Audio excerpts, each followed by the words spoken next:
kilichotokea wakati na baada ya uchaguzi mkuu hakikuwa maandamano ya amani na hivyo kuwa nje ya kinza ya sheria na kanuni hizo. Isitoshe, tume imepata ushahidi usio wa shaka kwa matukio ya ghasia ya 29 Oktoba yalipangwa, yaliratibiwa, yalifadhiliwa na kutekelezwa na watu waliopata mafunzo. Waratibu walitumia mbinu mbalimbali ikiwemo kuwatumia watu wasio na ufahamu wa kina na vijana waliokata tamaa, huku wakihakikisha kwa vitendo vya ghasia vinafanyika kwa wakati mmoja kufika maeneo tofauti ili kuwachanganya na kutawanya jeshi la polisi. Mheshimiwa Rais, taarifa na ushahidi unathibitisha kuwa watu waliokuwa wakizunguka katika maeneo mbalimbali kama vile mitaani, vyuoni, kwenye masoko na stendi za mabasi wakishawishi na kuwaandikisha watu mbalimbali kushiriki katika ghasia za wakati na baada ya uchaguzi mkuu.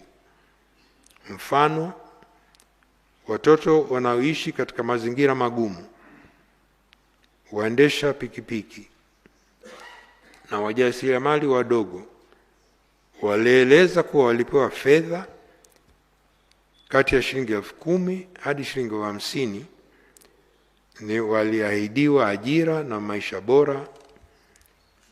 Ilielezwa zaidi kuwa kuanzia tarehe 12 Oktoba mwaka 2025 hadi tarehe 28 Oktoba waliwekwa pamoja kupewa mafunzo, kuandaliwa na kuhamasishwa kuwa sehemu ya kuanzisha na kushiriki ghasia siku hiyo.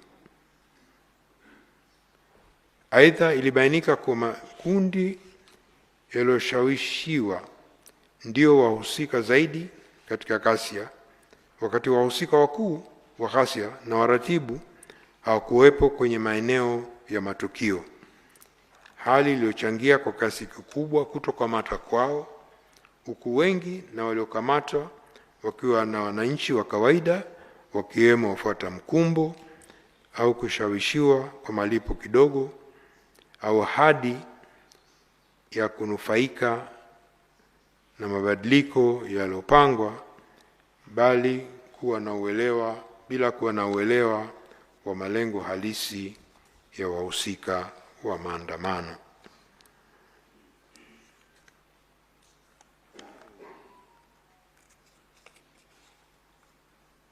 Kuna kijana mmoja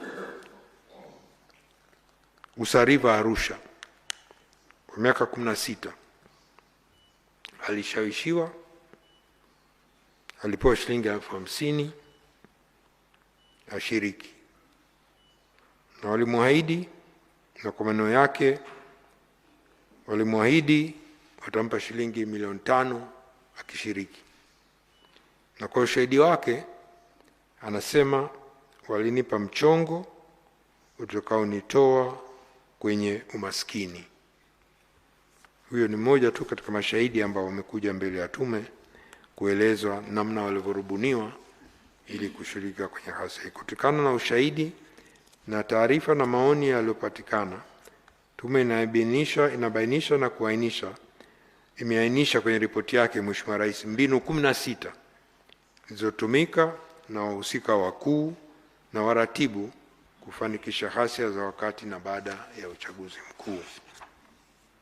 Baadhi ya mbinu hizo ni kuweka vizuizi barabarani, kuchoma moto mali mbalimbali, matumizi na ishara mbalimbali ya kutambuana, matumizi ya pikipiki kuanzisha ghasia, uanzishaji wa ghasia sehemu nyingi na kwa wakati mmoja.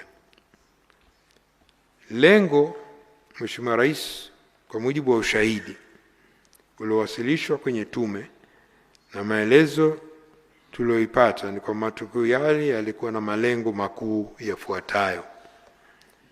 La kwanza ni kuzuia na kuvuruga uchaguzi mkuu wa Oktoba 2025. Kutokana na shahidi uliotolewa mbele ya tume, lengo kuu la ghasia za Oktoba 25 lilikuwa kuzuia na kuvuruga uchaguzi mkuu wa tarehe 29 Oktoba.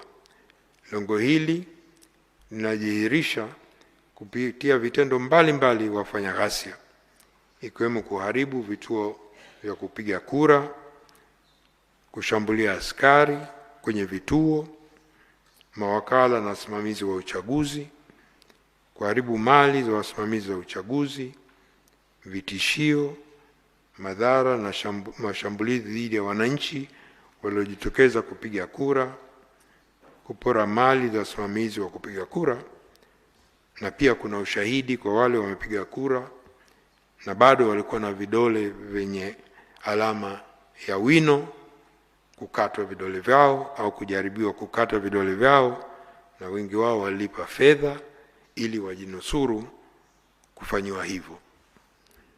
Pili ni kufikisha ujumbe kwa serikali.